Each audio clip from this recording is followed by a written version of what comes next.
Bonjour, je suis Alexandra et je suis communicatrice à l'Institut des sciences naturelles.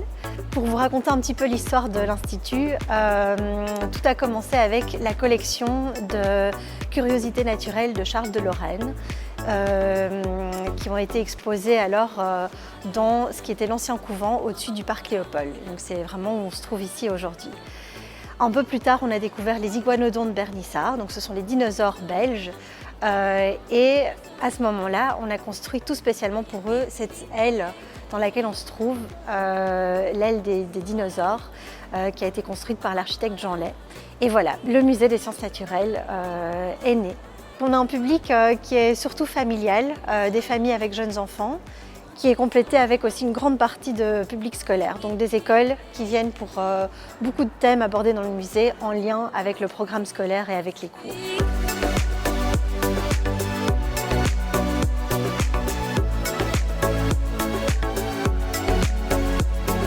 Pour nous, le musée, on le considère vraiment comme une vitrine de notre institut de recherche.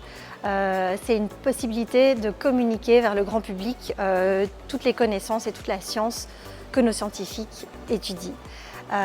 L'idée, c'est vraiment de faire connaître la nature au grand public, de la comprendre pour mieux l'aimer, pour mieux la protéger. Et du coup, les activités qu'on propose peuvent vraiment répondre à tout un éventail d'âges différents. Donc on a des activités pour tout petits, avec des contes racontés par les guides, etc.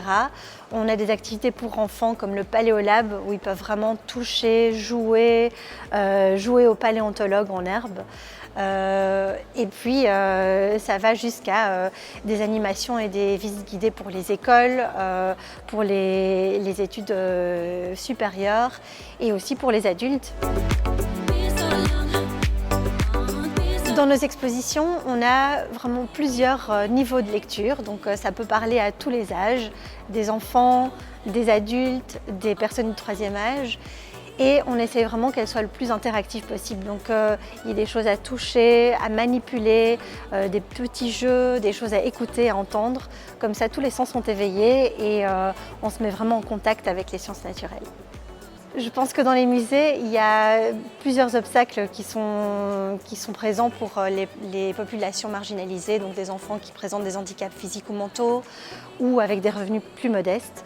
Il y a notamment le prix d'entrée, évidemment, mais aussi l'accès en chaise roulante. Chez nous, on essaye d'avoir des prix déjà relativement démocratiques, mais on propose aussi une entrée gratuite tous les premiers mercredis après-midi du mois pour tout public.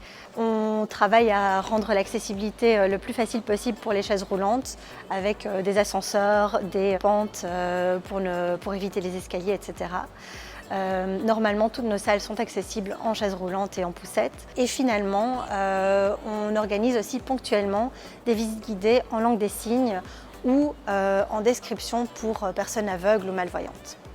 Une application comme Tomato qui permet de faire découvrir les musées par des applications et des jeux en ligne mais aussi en personne, physique. Je pense que c'est vraiment une plus-value, un bel atout pour faire connaître les musées. Parce que pour un public qui connaît peu les musées, qui ne les fréquente pas, ça peut paraître un peu intimidant, un peu obscur, alors qu'au contraire, un musée, c'est un endroit pour apprendre, pour s'amuser, pour jouer.